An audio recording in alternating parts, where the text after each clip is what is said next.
ಎಲ್ಲರಿಗೂ ನಮಸ್ಕಾರಗಳು. ನಾನು ಬೆಳಗಾವಿಯ ಡಾಕ್ಟರ್ ಶ್ರೀರಂಗ ಜೋಶಿ.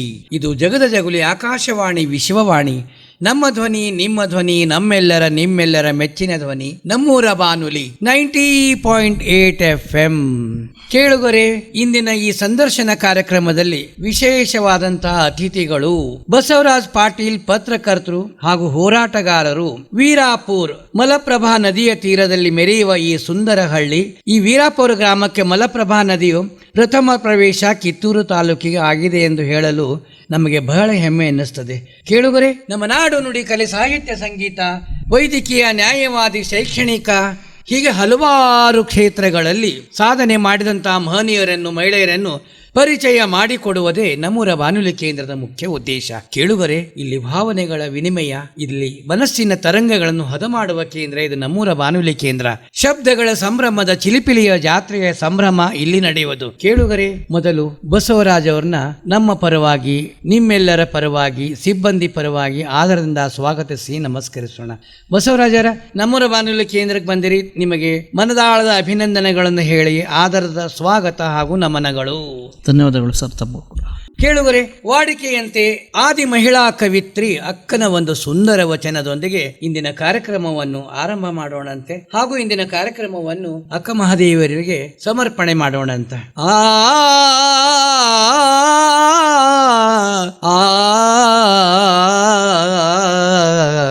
ಕೇಳವ್ವ ನಾನೊಂದು ಕನಸು ಕಂಡೇ ಅಕ್ಕ, ಕೇಳವ್ವ ನಾನೊಂದು ಕನಸು ಕಂಡೇ ಅಕ್ಕ, ಕೇಳವ್ವ ನಾನೊಂದು ಕನಸು ಕಂಡೇ, ಕೇಳವ್ವ ನಾನೊಂದು ಕನಸು ಕಂಡೇ ಅಕ್ಕ, ಕೇಳವ್ವ ನಾನೊಂದು ಕನಸು ಕಂಡೇ. ಅಕ್ಕಿ ಅಡಿಕೆ ಎಲೆ ತೆಂಗಿನಕಾಯಿ ಕಂಡೇನವ್ವಾನ ಕಂಡೇನವ್ವಾ, ಅಕ್ಕಿ ಅಡಿಕೆ ಎಲೆ ತೆಂಗಿನಕಾಯಿ ಕಂಡೇನವ್ವಾನ ಕಂಡೇನವ್ವಾ. ಚಿಕ್ಕ ಚಿಕ್ಕ ಜಡೆಗಳ ಸುಲಿ ಪಲ್ಲಗೋರವನ, ಚಿಕ್ಕ ಚಿಕ್ಕ ಜಡೆಗಳ ಸುಲಿ ಪಲ್ಲಗೋರವನು ಭಿಕ್ಷೆಗೆ ಮನೆಗೆ ಬಂದುದ ಕಂಡೇನವ್ವಾನ ಕಂಡೇನವ್ವಾ. ಚಿಕ್ಕ ಚಿಕ್ಕ ಜಡೆಗಳ ಸುಲಿ ಪಲ್ಲಗೋರವನು ಭಿಕ್ಷೆಗೆ ಮನೆಗೆ ಬಂದುದ ಕಂಡೇನವ್ವಾನ ಕಂಡೇನವ್ವ. ಕೇಳವ್ವ ನಾನೊಂದು ಕನಸು ಕಂಡೇ ಅಕ್ಕ, ಕೇಳವ್ವ ನಾನೊಂದು ಕನಸು ಕಂಡೇ. ಮಿಕ್ಕಿ ಮೀರಿ ಹೋಹನ ಬೆಂಬತ್ತಿ ವಿಡಿದೇನು, ಮಿಕ್ಕಿ ಮೀರಿ ಹೋಹನ ಬೆಂಬತ್ತಿ ವಿಡಿದೇನು, ಚೆನ್ನಮಲ್ಲಿಕಾರ್ಜುನನ ಕಂಡು ಕಣ್ಣು ತೆರೆದೇನು, ಚೆನ್ನಮಲ್ಲಿಕಾರ್ಜುನನ ಕಂಡು ಕಂಡು ತೆರೆದೇನು ಕಂಡೇನವ್ವಾನ ಕಂಡೇನವ್ವಾ, ಕಂಡೇನವ್ವಾನ ಕಂಡೇನವ್ವಾ.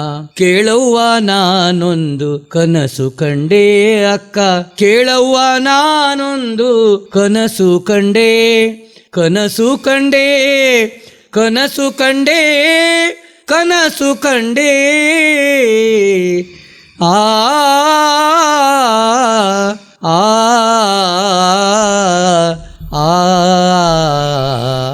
ಬಸವರಾಜ್ ಅವರೇ, ಮನುಷ್ಯನ ಜೀವನದೊಳಗೆ ಹುಟ್ಟು ಅನ್ನೋದು ಒಂದು ಸುಂದರ ಹಂದರ ಆಗ್ತದೆ. ಆ ಹುಟ್ಟಿನೊಳಗ ತಂದೆ ತಾಯಿ, ಬಂಧು ಬಳಗ, ಅಕ್ಕ ತಂಗಿ, ಗುರು ಹಿರಿಯರು, ಸಮಾಜದವರು ಎಲ್ಲರಿಂದಲೂ ಒಂದೊಂದು ಸಂಸ್ಕಾರವನ್ನು ನೀವು ಪಡಿತೀರಿ.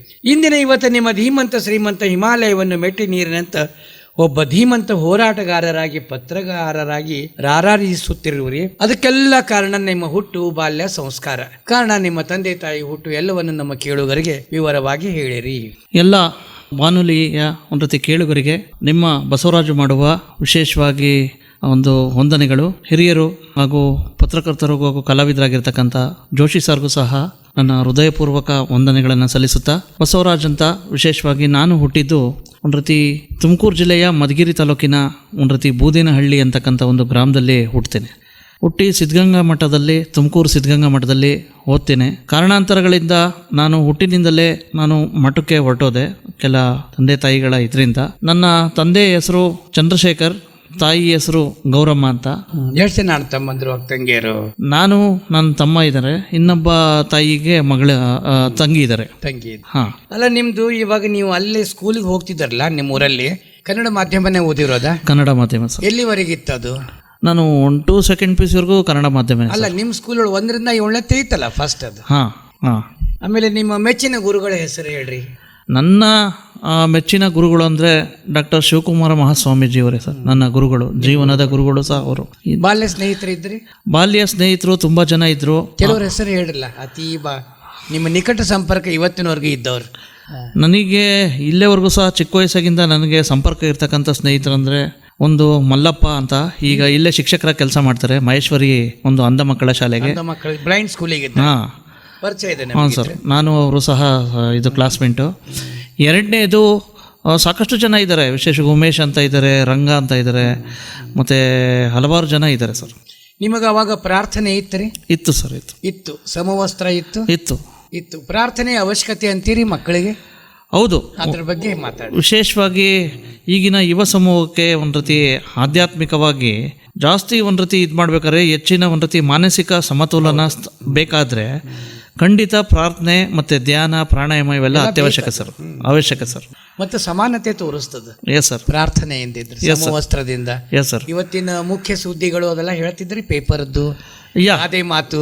Yes sir. ಅದ್ರ ಬಗ್ಗೆ ಹೇಳ್ರಿ. ಆಕ್ಚುಲಿ ನಾನು ಮೊದಲಿಂದನೂ ಸಹ ಸ್ವಲ್ಪ ಒಂದು ರೀತಿ ತುಂಬ ಮಾತುಗಾರ, ಚಿಕ್ಕ ವಯಸ್ಸಾಗಿಂದ ಮಾತಿ ಕರ್ಸಿವಿ ನಾವು. ಓಕೆ, ಚಿಕ್ಕ ವಯಸ್ಸಾಗಿಂದ ಮಾತುಗಾರ. ಹಾಗಾಗಿ ಕೆಲವು ಚರ್ಚಾ ಸ್ಪರ್ಧೆ, ಭಾಷಣ ಸ್ಪರ್ಧೆಗಳಲ್ಲಿ ಮೊದಲಿಂದ ನಾವು 1st, 2nd ಈ ರೀತಿ ಬರ್ತಿದ್ದೆ. ಆನಂತರ ನಾನು ಡಿಪ್ಲೊಮಾಗೆ ಹೊರಟೋದೆ ಟೆಕ್ನಿಕಲ್ ಫೀಲ್ಡ್ಗೆ. ಅಲ್ಲೂ ಸಹ ನನ್ನ ಮಾತಿಂದ ಇದಾದೆ. ಹಾಗಾಗಿ ನಾನು ಒಬ್ಬ ಪತ್ರಕರ್ತನಾಗಿ ಅಥವಾ ಆಗಬೇಕು ಅಂತ ಕನ್ಸ್ಕೊಂಡಿದ್ದೆ. ವಿಶೇಷವಾಗಿ ನಾನು ಪ್ರಥಮವಾಗಿ ಪ್ರಜಾವಾಣಿಗೆ ಬಂದಿದ್ದು ಸರ್. ನಾನು ಪ್ರೌಢ ಶಿಕ್ಷಣ ಎಲ್ಲಿವರೆಗೆ ಆಯಿತು? ನನ್ನ ಪ್ರೌಢ ಶಿಕ್ಷಣ ಸಿದ್ಧಗಂಗಾ ಮಠದಲ್ಲೇ ಆಯಿತು, ಸಿದ್ಧಗಂಗಾ ಸನ್ನಿವಾಸ ಸ್ಕೂಲ್. SSLC ಅಂತ. SSLC. ಅದರ ನಂತರ ಕಾಲೇಜು ಅಲ್ಲೂ 2nd PUC ವರೆಗೂ, 2nd PUC ಅಲ್ಲೇ ಆಯಿತು, ಸಿದ್ಧಗಂಗಾ ಮಠ. 2nd PUC ವರೆಗೆ ಅಲ್ಲೇ ಇದ್ರಿ. ಮುಂದಿನ ಶಿಕ್ಷಣ ಡಿಪ್ಲೊಮಾ ಇನ್ ಎಲೆಕ್ಟ್ರಾನಿಕ್ಸ್ಗೆ ನಾನು ಬೆಂಗಳೂರು ಹೆಸರುಘಟ್ಟ ಚುಂಚನಗಿರಿ ಮಠಕ್ಕೆ ಮಾಡಿದ್ರಿ. Yes sir. ಅಂದ್ರೆ ಪೂರ್ತಿ ಡಿಪ್ಲೊಮಾ ಮುಗೀತು? ಹಾಂ, ಡಿಪ್ಲೊಮಾ ಮುಗೀತು. ಹಾಂ. ಅದ್ರ ನಂತರ ನಿಲ್ಲಿಸಿದ್ರಿ? ಇಲ್ಲ, ಆನಂತರ ಏನು ಮಾಡಿದೆ, ನಾನು ಪಾರ್ಟ್ ಟೈಮಾಗಿ ಕೆಲಸ ಮಾಡ್ತಿದ್ದೆ ಸರ್. ಆನಂತರ ಜರ್ನಲಿಸಮ್ ಮಾಡ್ಕೊಳ್ಳಿಕ್ಕೆ ನಾನು ಶಂಕರಘಟ್ಟ ಯೂನಿವರ್ಸಿಟಿಗೆ ದಾಖಲಾದೆ. ಯಾಕಂದ್ರೆ ಅದು ಪತ್ರಕರ್ತರ ಆಗಿರಲ್ಲ ಮತ್ತೆ ಇವಾಗ. Yes sir. ಇವಾಗ ಜರ್ನಲಿಸಮ್ ಅಂತೀರಿ. ಓಕೆ, ಅದ್ರ ಬಗ್ಗೆ 1-2 ನಿಮಿಷ ಮಾತಾಡಿ. ಪತ್ರಿಕೋದ್ಯಮ ಅಂತಕ್ಕಂಥದ್ದು ವಿಶೇಷವಾಗಿ ಒಂದು ರೀತಿ ಏನು ಸಂವಿಧಾನದ 4 ಅಂಗಗಳಲ್ಲಿ ಹೆಂಗಿದೆಯಲ್ಲ, ಇದು ಕೊನೆಯದು. ಒಂದು ಪತ್ರಿಕಾರಂಗ, ಕಾರ್ಯಾಂಗ, ನ್ಯಾಯಾಂಗ, ಶಾಸಕಾಂಗ, ಇದೇ ರೀತಿ ಪತ್ರಿಕಾರಂಗ. ಇವತ್ತು ಯಾಕೆ ಅತ್ಯಮೂಲ್ಯ ಪತ್ರಿಕೋದ್ಯಮ ಅಂತಕ್ಕಂಥದ್ದು ಯಾಕಪ್ಪ ಅಂದರೆ, ವಿಶೇಷವಾಗಿ ಒಂದು ಕಡೆ ಕಾರ್ಯಾಂಗ, ಶಾಸಕಾಂಗ ಮತ್ತು ನ್ಯಾಯಾಂಗ 3 ಸಹ ದಿಕ್ತಪ್ಪಿರ್ತಕ್ಕಂಥ ನಿದರ್ಶನಗಳು ನೋಡಿದ್ದೀವಿ. ಇವನ್ನ ಎಚ್ಚರಿಸ್ತಕ್ಕಂಥದ್ದು ಪತ್ರಿಕೋದ್ಯಮ, ಪತ್ರಿಕಾರಂಗ. ಇವತ್ತು ಒಂದು ತಳಮಟ್ಟದಿಂದ, ಗ್ರಾಮೀಣ ಪ್ರದೇಶದಿಂದ ಹಿಡಿದು ಒಂದು ದೊಡ್ಡ ಹಗರಣದವರೆಗೂ ಸಹ ಒಂದು ಸಮಸ್ಯೆಗಳಿದ್ದಲ್ಲಿ ತಿಳಿಸ್ತಕ್ಕಂಥದ್ದು ಮತ್ತು ಸರ್ಕಾರ ಮತ್ತು ಜನಪ್ರತಿನಿಧಿಗಳಿಗೆ ಕೊಂಡಿಯ ಕೆಲಸ ಮಾಡ್ತಕ್ಕಂಥದ್ದು ಪತ್ರಿಕೋದ್ಯಮ. ಹಾಗಾಗಿ ನಾನು ಪತ್ರಿಕೋದ್ಯಮನ ಆಯ್ಕೆ ಮಾಡಿಕೊಂಡೆ ಸರ್. ಇವಾಗ ನೀವು ಜರ್ನಲಿಸಮ್ ಬಗ್ಗೆ ಹೇಳಿದ್ರಿ. ಓಕೆ, ಒಬ್ಬ ಪತ್ರಕರ್ತನ ಲಕ್ಷಣಗಳನ್ನು ಹೇಳ್ರಿ ನಮಗೆ. ಒಬ್ಬ ನಿಷ್ಠಾವಂತ ಪತ್ರಕರ್ತ ಅಂದ್ರೆ ನಾವು ಯಾರಿಗೆ ಹೇಳಬೇಕು, ಯಾರಿಗೆ ಕರಿಬೇಕು, ಅದನ್ನು ಹೇಳಿ. ಒಬ್ಬ ನಿಷ್ಠಾವಂತ ಪತ್ರಕರ್ತ ಅಂದರೆ ವಿಶೇಷವಾಗಿ ಈಗ ಒಂದು ಗ್ರಾಮೀಣ ಮಟ್ಟದ ಒಂದು ರೀತಿ ಸಮಸ್ಯೆಗಳು ಇರ್ತವೆ ಅಂತ ತಿಳ್ಕೊಳ್ಳಿ. ಯಾವುದೋ ಒಂದು ರಸ್ತೆ, ಉದಾಹರಣೆಗೆ ಹೇಳ್ತೀನಿ, ಒಂದು ರಸ್ತೆ ಸಮಸ್ಯೆ ಇರುತ್ತೆ ಅಂತ ತಿಳ್ಕೊಳ್ಳಿ. ಆ ರಸ್ತೆ ಸಮಸ್ಯೆನ ಜನರು ಏನಪ್ಪ ಮಾಡ್ತಾರೆ ಅಂದರೆ ಪದೇ ಏನಪ್ಪ ಅಂದರೆ ಅದರಲ್ಲಿ ಬೀಳ್ತಾ ಇರ್ತಾರೆ, ಹೇಳ್ತಾ ಇರ್ತಾರೆ, ಮತ್ತು ಸಾಕಷ್ಟು ಸಮಸ್ಯೆ ಇರ್ತವೆ. ಇವನ್ನೇನು ಮಾಡ್ತಾರೆ, ಕೆಲವರು ಸುಮ್ಮನೆ ನೋಡಿದ್ರೂ ನೋಡ್ದಂಗೆ ಇರ್ತಾರೆ. ಯಾಕಪ್ಪ ಅಂದರೆ ಒಂದು ಕಡೆ ಜನಪ್ರತಿನಿಧಿಗಳ ಭಯ, ಒಂದು ಕಡೆ ಅಧಿಕಾರಿಗಳ ಭಯ ಇರುತ್ತೆ ಜನಗಳಿಗೆ. ಇಂಥ ಸಂದರ್ಭದಲ್ಲಿ ಒಬ್ಬ ಪತ್ರಕರ್ತನಾದವನು ವಿಶೇಷವಾಗಿ ಆ ರಸ್ತೆ ಸಮಸ್ಯೆ ಇದೆ ಅಂತಕ್ಕಂಥದ್ದನ್ನು ಜನಪ್ರತಿನಿಧಿಗಳಿಗೆ, ಸರ್ಕಾರಕ್ಕೆ ಮನದಟ್ಟು ಮಾಡಿ ಆ ರಸ್ತೆನ ಗುಂಡಿಗಳು ಮುಚ್ಚತಕ್ಕಂಥದ್ದು. ಬರೀ ಎಕ್ಸಾಂಪಲ್ ಹೇಳ್ತಾ ಇದ್ದೀನಿ. ಅದನ್ನು ಒಂದು ರೀತಿ ಸರಿಯಾಗಿ ಮಾಡಿಸಿದ್ರೆ ಎಲ್ಲೋ ಒಂದು ಕಡೆ ರಸ್ತೆ ಸುಧಾರಣೆ ಆಗುತ್ತೆ, ಜನಗಳಿಗೆ ಅನುಕೂಲ ಆಗ್ತೈತೆ. ಇನ್ನು ಸೆಕೆಂಡು ನಿಜವಾದ ಒಬ್ಬ ಪತ್ರಕರ್ತ ಅದನ್ನೇ ಹಿಂಗೆ ಗುಂಡಿ ಐತೆ, ರಸ್ತೆ ಐತೆ, ಹಿಂಗೆ ಐತೆ, ಜನಗಳು ಹೇಳ್ತಾವ್ರೆ ಅಂತ ಹೇಳ್ಬಿಟ್ಟು ಅವರು ಸಹ ಒಂದು ರೀತಿ ಅಧಿಕಾರಿಗಳ ಅಮಿಷಕ್ಕೆ ಒಳಗಾದರೆ ಅದೇ ಸಮಸ್ಯೆ ಪರ್ಮನೆಂಟ್ ಆಗಿರುತ್ತೆ. ಈ ಪತ್ರಕರ್ತ ಅಂತ ಮಾತ್ರ ನೇಮ್ ಪ್ಲೇಟ್ ಇರುತ್ತೆ ಅವನ ಹಣೆಪಟ್ಟಕ್ಕೆ, ಆದರೆ ನಿಜವಾದ ಅವನ ಸ್ವಾರ್ಥತೆ ಇದಿರಲ್ಲ ಸರ್. ಇಷ್ಟಿದೆ ಸರ್. ಅಂದ್ರೆ ಇವಾಗ ನೀವೇನಿತ್ರಿ ಪತ್ರಿಕಾ ರಂಗ ಅಂತೀರಲ್ಲ, ಇವಾಗಿಂದ ಈಗ ಸ್ಪರ್ಧಾತ್ಮಕ ಕಾಲ ಅಂತ ಹೇಳ್ತೀವಿ ನಾವು. ಈಗ ಹಲವಾರು ಪತ್ರಿಕೆಗಳು ನಡೀತಾವ್ರಿ. ಇದ್ರ ಸಮತೋಲನ ಹೆಂಗ್ ಮಾಡ್ಕೋಬೇಕು? ಪತ್ರಿಕೆ ಮತ್ತು ವಿಶೇಷವಾಗಿ ಮೊದಲು ಪತ್ರಿಕಾ ರಂಗ ಅಂದರೆ ಒಂದು ರೀತಿ ಪೇಪರ್ ಇಂದಿನ ಸುದ್ದಿ ನಾಳಿನ ರದ್ದಿ ಅನ್ನಂಗಿತ್ತು. ನಾಳಿನ ರದ್ದಿನೇ. ಓಕೆ. ಇಂಥ ಸಂದರ್ಭದಲ್ಲಿ ಈಗೇನಾಯ್ತು ಗೊತ್ತಾ, ಪತ್ರಿಕಾ ಅಂತಕ್ಕಂಥದ್ದು ಒಂದು ರೀತಿ ಎಲೆಕ್ಟ್ರಾನಿಕ್ ಮೀಡಿಯಾ, ಡಿಜಿಟಲ್ ಮೀಡಿಯಾ, ಸಾಮಾಜಿಕ ಜಾಲತಾಣ ಅಂತಕ್ಕಂಥದ್ದು ಡಿವೈಡೆನ್ಸ್ ಅಂತ ಆಯ್ತು ಸರ್. ವಿಶೇಷವಾಗಿ ಇವತ್ತು ಪತ್ರಿಕೆ ಅಂತಕ್ಕಂಥದ್ದು ಇವತ್ತು ಸುದ್ದಿ ಬರೆದ್ರೆ ನಾಳೆ ಪ್ರಿಂಟ್ ಆಗ್ತದೆ, ಎಲ್ಲರಿಗೂ ಗೊತ್ತಿರ್ತಕ್ಕಂಥ ವಿಷಯ. ಆದರೆ ಒಂದು ವಿಷಯನ ವಿಶೇಷವಾಗಿ ಸೋಷಿಯಲ್ ಮೀಡಿಯಾ ಇರ್ಬೋದು, ಒಂದು ಯೂಟ್ಯೂಬ್ ಇರ್ಬೋದು, digital media pin to pin ಅಮ್ಮಮ್ಮ ಅಂದರೆ ಒಂದು ಅರ್ಧ ಗಂಟೆಗೆಲ್ಲ ಇದಾಗುತ್ತೆ. ಹಾಗಾಗಿ ಇಂಥ ಸಂದರ್ಭದಲ್ಲಿ ಇಂಥ ಸ್ಪರ್ಧಾತ್ಮಕದಲ್ಲಿ ತುಂಬ ಪತ್ರಿಕಾ ರಂಗ ಅಂತಕ್ಕಂಥದ್ದು ತುಂಬ ನಶಿಸಿ ಹೋಗ್ತಾ ಇದೆ. ಆದರೆ ಒಂದು ವಿಷಯ ಏನಪ್ಪ ಅಂತಂದರೆ ಇವತ್ತಿಗೂ ಸಹ ಪತ್ರಿಕಾ ರಂಗಕ್ಕೆ ಹೆಮ್ಮೆ ವಿಷಯ ಏನಪ್ಪ ಅಂತಂದರೆ ಸರ್, ಇಲ್ಲೇವರೆಗೂ ಸಹ ಒಂದು ರೀತಿ ವಾಸ್ತವತೆನ ಉಳಿಸ್ಕೊಂಡಿರ್ತಕ್ಕಂಥದ್ದು ಪತ್ರಿಕಾ ರಂಗ. ಇವೆಲ್ಲ ಈಗ ನೋಡಿ, ಈಗ ಸೋಷಿಯಲ್ ಮೀಡಿಯಾ ಮತ್ತು ಇವೆಲ್ಲ ಇದ್ದಾವೆ. ಓಕೆ, ನಾನು ಅದರೊಳಗೆ ಒಂದು 4 ಯೂಟ್ಯೂಬ್ ಚಾನಲ್ಲು ಒಂದು ರೀತಿ ಉಪಸಂಪಾದಕ ಮಾಡ್ತಾ ಇದ್ದೀನಿ, ಒಂದು ಪತ್ರಿಕೆದು ಉಪಸಂಪಾದಕ ಇದ್ದೀನಿ. ಈಗ ಏನಪ್ಪ ಅಂತಂದರೆ, ಒಂದು ಪತ್ರಿಕಾ ಅಂತಕ್ಕಂಥದ್ದು ವಾಸ್ತವ ಸ್ಥಿತಿ ಒಂದು ರೀತಿ ಲಿಖಿತ ರೂಪದಲ್ಲಿ ಡಾಕ್ಯುಮೆಂಟ್ ಇರುತ್ತೆ. ಆದರೆ ಈಗ ಯೂಟ್ಯೂಬಲ್ಲಿ ಈಗ ನೋಡಿ, ಫಾರ್ ಎಕ್ಸಾಂಪಲ್ ಏನೇನೋ ತಿರ್ಚಿ ಇದು ಮಾಡೋದು AI ಅಂತಕ್ಕಂಥ ಒಂದು ರೀತಿ ಟೆಕ್ನಾಲಜಿಯಿಂದ. ಹಾಗಾಗಿ ಸಾಕಷ್ಟು ಒಂದು ರೀತಿ ಒಂದು ವಾಸ್ತವಕ್ಕೆ ಬರೀ 10% 20% ಮಾತ್ರ ಹತ್ರ ಆಗಿರುತ್ತೆ. ಇನ್ನೆಲ್ಲ ಇಮ್ಯಾಜಿನೇಷನ್, ಕಪೋಕಲ್ಪಿತ ಈ ರೀತಿ ಇದ್ದಾಗ ಸ್ವಲ್ಪ ಇದಾಗ್ತದೆ ಸರ್. ಆದರೂ ಸಹ ಕೆಲವು ನಿಷ್ಠಾವಂತ ಪತ್ರಕರ್ತರು ಒಂದು ರೀತಿ ತನ್ನ ವಾಸ್ತವತೆಯಿಂದ, ಜನಪರ ಧ್ವನಿಯಿಂದ ಮತ್ತು ರೈತ ಪರ, ಶೋಷಿತ ವರ್ಗದವರ ಪರದಿಂದ ಇವತ್ತು ಒಬ್ಬ ಪತ್ರಿಕೋದ್ಯಮನ ಉಳಿಸ್ಕೊಂತ ಬಂದಿದ್ದಾರೆ ಸರ್. ಇವಾಗ ನಾವು ಸ್ಥಳೀಯ ಪತ್ರಿಕೆ, ಲೋಕಲ್ ಪತ್ರಿಕೆ ಅಂತ ಹೇಳ್ತೀವಿ. ಯಾವುದೇ ತಾಲೂಕಿಗೆ ಹೋಗ್ರೆ ಅಲ್ಲ ಅವ್ರು ಸಪ್ರೇಟ್ ಇರ್ತದೆ, ಬೆಳಗಾವಿ ಹಿಂಗೆ ಬೇರೆ ಇರ್ತದೆ. ಈ ಸ್ಥಳೀಯ ಪತ್ರಿಕೆಗಳು ಏನು ಸಮಾನವಾದ ಸುದ್ದಿಗಳು ಬರ್ತಾವಲ್ಲ, ಪ್ರಾದೇಶಿಕ ಪತ್ರಿಕೆ ಮಾತಾಡಿ ನೋಡಿ ಸರ್. ಈಗ ತಾವು ಸಹ ಹಿರಿಯರು, ವಿಶೇಷವಾಗಿ ತಾವು ನಮ್ಮ ವಯಸ್ಸಿದ್ದಾಗ ಒಂದು ರೀತಿ ಪತ್ರಿಕೆ ಅಂದರೆ ಏನಪ್ಪ ಇವತ್ತೇನು ಬರುತ್ತೋ ಅಂತ ನೈಟು ಮಲ್ಕೊಂಡೋಗೆ ಕನಸು ಕಾಣ್ತಿದ್ವಿ ಸರ್. ನಾಳೆ ಕಾಯ್ತಿದ್ವಿ ನಾವು, ಏನಪ್ಪ ಅಂತ ಹೇಳ್ಬಿಟ್ಟು ಕುತೂಹಲ. ವಿಶೇಷವಾಗಿ ಒಂದು ಪತ್ರಿಕೆನೇ ಒಂದು ಮಿನಿಮಮ್ 10 ಗಂಟೆವರೆಗೂ 11 ಗಂಟೆವರೆಗೂ ಗುಂಪಾಗಿ ಓದ್ತಿದ್ವಿ. ಆದರೆ ಈಗಿನ ಪರಿಸ್ಥಿತಿಲಿ ಹೆಂಗಿದೆ ಅಂದರೆ, ಒಂದು ರೀತಿ ಎಲ್ಲ ಪತ್ರಿಕೆಗಳು ವಿಶೇಷವಾಗಿ ಒಂದು ರೀತಿ ಇದ್ದಾವೆ, ಇಲ್ಲ ಅಂತಲ್ಲ, ಜನಪರ ಇದ್ದಾವೆ. ಆದರೆ ಆ ಪತ್ರಿಕೆ ನಡೆಸೋದಕ್ಕೆ ಸಂಪನ್ಮೂಲ ಬೇಕಲ್ಲ, ಮತ್ತು ವಿಶೇಷವಾಗಿ ಅದು ತಕ್ಕನಾಗೆ ಮ್ಯಾನೇಜ್ಮೆಂಟು ಅವಕ್ಕೆಲ್ಲ ಇದು ಮಾಡೋಕ್ಕೋಸ್ಕರ ಸ್ವಲ್ಪ ಕಮರ್ಷಿಯಲೈಸೇಷನ್ ಸ್ವಲ್ಪ ಹೋಗಿದೆ ಸರ್. ಕಮರ್ಷಿಯಲ್ ಸ್ವಲ್ಪ ಇದೋದಾಗ, ಯಾಕಪ್ಪ ಅಂತಂದರೆ ಈ ಕಡೆ ಪತ್ರಿಕೆ ಸಂಪನ್ಮೂಲ ನೋಡ್ಕೋಬೇಕು, ಈ ಕಡೆ ಪತ್ರಿಕೆನೂ ನಡಿಬೇಕು. ಹಾಗಾಗಿ ಎಲ್ಲ ಒಂದು ಕಡೆ ಎರಡೂ ಬ್ಯಾಲೆನ್ಸ್ ಮಾಡಿಕೊಂಡು ಹೋಗ್ಬೇಕಾಗ್ತದೆ ಸರ್ ಇದು ಇಂಥ ಸಂದರ್ಭದಲ್ಲಿ. ಹಾಗಾಗಿ ಈಗ ತಾವು ಹೇಳಿದ್ರೆ ಒಂದು ರೀತಿ ಪ್ರಾದೇಶಿಕ ಪತ್ರಿಕೆ ಮತ್ತು ದಿನಪತ್ರಿಕೆ ಅಂತ. ಪ್ರಾದೇಶಿಕ ಪತ್ರಿಕೆ ಯಾಕೆ ಅಂತಕ್ಕಂಥದ್ದು ಅಂದರೆ, ಈಗ ಫಾರ್ ಎಕ್ಸಾಂಪಲ್ ಬೆಳಗಾವಿಗೆ ಹಸಿರು ಕ್ರಾಂತಿ ಅಂತ ಇರುತ್ತೆ ಫಾರ್ ಎಕ್ಸಾಂಪಲ್. ಅದು ಭಾಳ ತುಂಬಾ ದಿನದಿಂದ. ಓಕೆ, ಒಂದು ರೀತಿ ಸಮತೋಲನ ಮುಚ್ಚಳಂಬಿ ಅವ್ರ ಪೇಪರ್ ಅದು. ಎಸ್ ಸರ್, ಅವರು ನಮ್ಮ ಗುರುಗಳೇ ಸರ್. ಇಂಥ ಸಂದರ್ಭದಲ್ಲಿ ಏನಪ್ಪ ಆಗುತ್ತೆ ಅಂದರೆ, ಸ್ಥಳೀಯವಾಗಿ ಆ ಒಂದು ಪ್ರಾದೇಶಿಕ ಪತ್ರಿಕೆ ಯಾಕೆ ಸ್ಟಾರ್ಟ್ ಮಾಡ್ತಾರಂದರೆ, ಆಗಿನ ಸಂದರ್ಭದಲ್ಲಿ ಆ ಒಂದು ರೈತ ಪರವಾಗಿ ಏನಾದ್ರು ಒಂದು ಮಾಡಿರ್ತಾರೆ. ಹಾಗಾಗಿ ಅದನ್ನು ಬದ್ಧತೆ ಮುಖಾಂತರ ಜೀವಂತವಾಗಿ ಹೋರಾಟಗಳನ್ನ ಮತ್ತು ಅದಕ್ಕೆ ಒಂದು ರೀತಿ ಬೆಂಬಲವಾಗಿ ತಗೊಂಡಿರ್ತಾರೆ. ಹಾಗಾಗಿ ಆ ಪತ್ರಿಕೆನ ಮುನ್ನಡೆಸ್ಕೊಂತ ಬಂದಿರ್ತಾರೆ ಸರ್. ಈ ರೀತಿ ಪ್ರಾದೇಶಿಕ ಪತ್ರಿಕೆ ಆಗ್ತವೆ. ಇನ್ನು ರಾಜ್ಯ ಪತ್ರಿಕೆಗಳು ಯಾವ ರೀತಿ ಗೊತ್ತಾ, ಮೊದಲೇನು ದಿ ಡೆಕ್ಕನ್ ಹೆರಾಲ್ಡ್ ಇರ್ಬೋದು, ವಾರ್ತಾ ಭಾರತ ಇರ್ಬೋದು, ಮಂಗಳೂರು ಸಮಾಚಾರ, ಪ್ರಜಾವಾಣಿ, ದೊಡ್ಡ ದೊಡ್ಡ ಪತ್ರಿಕೆಗಳು. Yes sir. ಇವರು ಏನಪ್ಪ ಮಾಡ್ತಾರೆ ಅಂದರೆ, ರಾಜ್ಯ ಮಟ್ಟದ ಇದು ಮಾಡ್ಕೋತಾರೆ ಸರ್. ಇವತ್ತು ಎಲ್ಲ ಒಂದು ಕಡೆ ಜಾಹೀರಾತು ಇದ್ರುಗಳಲ್ಲಿ ಎಲ್ಲ ಒಂದು ಕಡೆ ಎಲ್ಲರೂ ಸಹ ತುಂಬ ಕಷ್ಟ ಪರಿಸ್ಥಿತಿಯಲ್ಲಿ ಇದೆ ಸರ್ ನಿಜವಾಗಿ ಪತ್ರಿಕೆಗಳು. ಇವಾಗ ನೋಡ್ರಿ, ಕನ್ನಡಮ್ಮ ಅಂತೀವಿ ನಾವು, ನಾಡೋಜ್ ಅಂತೀವಿ, ಈ ರೀತಿ ಹಸಿರು ಕ್ರಾಂತಿ ಹೇಳಿದ್ರಿ. ಆಮೇಲೆ ಈ ಸಲ ನಮ್ದೆಲ್ಲ ಈ ರೀತಿ ಟೋಪಣ್ಣ ಅವ್ರ ಪೇಪರ್ಗಳು ಇಲ್ಲ ಬರ್ತದ್ ಬಿಡ್ರಿ. ಅದು ಬಿಟ್ಟು ಬೇಕಾದಷ್ಟು ಸ್ಥಳೀಯ ಪತ್ರಿಕೆ ಅವಲ್ಲ, ಅವೆಲ್ಲ ಅವಕ್ಕೊಂದು ಜೀವ ಅದರಿ ಅವಕ್ಕಿದ್ರೆ ಸರ್. ಏನಿದೆ ಗೊತ್ತಾ, ಯಾವ ರೀತಿ ಪತ್ರಿಕೆಗಳು ಯಾವ ರೀತಿ ಉತ್ಪತ್ತಿ ಆಗ್ತವೆ ಅಂದರೆ, ಈಗ ನೋಡಿ ಹಸಿರು ಕ್ರಾಂತಿ ಫಾರ್ ಎಕ್ಸಾಂಪಲ್, ಈಗ ಸಮತೋಲನ ಪತ್ರಿಕೆ, ಓಕೆ, ದೊಡ್ಡ ಪತ್ರಿಕೆ ಇವೆಲ್ಲ ಹೇಳಿದ್ರಲ್ಲ, ಇದ್ರೊಳ್ಳೇ ಕೆಲಸ ಮಾಡಿರ್ತಾರೆ ಕೆಲವು ಪತ್ರಕರ್ತರು ಅದರೊಳಗೆ. ಈಗ ಏನಾಗ್ತಾರೆ, ಈಗ ನೋಡ್ರಿ, ಈಗ ಅವರು ಪತ್ರಕರ್ತರ ಕೆಲಸ ಮಾಡ್ತಾರೆ, ಇದರಲ್ಲಿ ಒಬ್ಬ ವರದಿಗಾರ ಕೆಲಸ ಮಾಡ್ತಾ ಇರ್ತಾರೆ, ಒಂದು 10 ವರ್ಷ ಕೆಲಸ ಮಾಡ್ತಾರೆ ಅಂತ ತಿಳ್ಕೊಳ್ಳಿ ವರದಿಗಾರರು. ಅವ್ರಿಗೂ ಒಂದು ಬೇಕಲ್ಲ ಇಮ್ಯಾಜಿನೇಷನ್, ಒಂಥರ ಸ್ವತಂತ್ರ ಅಸ್ತಿತ್ವ. ಹಾಗಾಗಿ ಕೇವಲ 4 ಪುಟದವರಿ ಸ್ವತಂತ್ರ ಅಸ್ತಿತ್ವಕ್ಕೋಸ್ಕರ ಅವರು ಒಂದು ಸ್ವಂತ ಪತ್ರಿಕೆ ಇದು ಮಾಡಿಕೊಂಡು ಅವ್ರದೇ ಸಪ್ರೇಟ್ ಟೀಮ್ ಮಾಡಿಕೊಂಡು ಒಂದು ರೀತಿ ಅವ್ರದೇ ಆದ ನೆಟ್ವರ್ಕ್ ಇದು ಮಾಡ್ಕೊತಾರೆ. ಇಂಥ ಸಂದರ್ಭದಲ್ಲಿ ಐದರ್ ಪಾಸಿಟಿವ್ ಆಗಿದ್ದಾವೆ, ಐದರ್ ಇದು ಆಗಿದ್ದಾವೆ. ಎಸ್ ಸರ್, ಈ ರೀತಿ ಮುಂದುವರ್ಕೊಂತ ಹೋಗ್ತಾ ಇದೆ ಸರ್ ಪತ್ರಿಕೋದ್ಯಮ.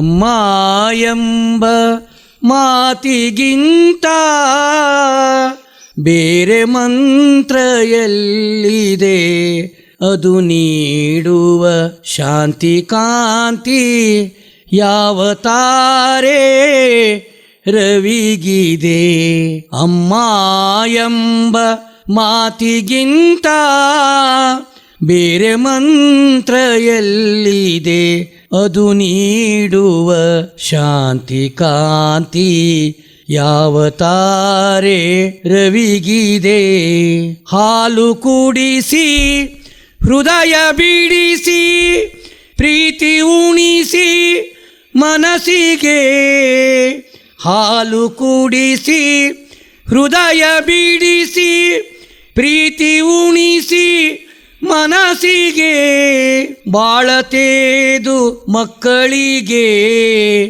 ಬೆರೆದಳೆಲ್ಲ ಕನಸಿಗೆ ಬಾಳತೇದು ಮಕ್ಕಳಿಗೆ ಬೆರೆದಳೆಲ್ಲ ಕನಸಿಗೆ ಅಮ್ಮ ಎಂಬ ಮಾತಿಗಿಂತ ಬೇರೆ ಮಂತ್ರ ಎಲ್ಲಿದೆ ಗಾಳಿಯಲ್ಲಿ ನೀರಿನಲ್ಲಿ ಹೂವು ಹಸಿರಲಿ ಕಾಣದೇನೋ ಕಾಯುವ ಬಿಂಬ ಗಾಳಿಯಲ್ಲಿ ನೀರಿನಲ್ಲಿ ಮಣ್ಣು ಹೂ ಹಸಿರಲಿ ಕಾಣದೇನೋ ಕಾಯುವ ಬಿಂಬ ಅದು ತೀರದ ಉಸಿರಲಿ ಆಡುತ್ತಿರುವ ಉಸಿರಲಿ ಆಡುತ್ತಿರುವ ಉಸಿರಲಿ ಅಮ್ಮ ಎಂಬ ಮಾತಿಗಿಂತ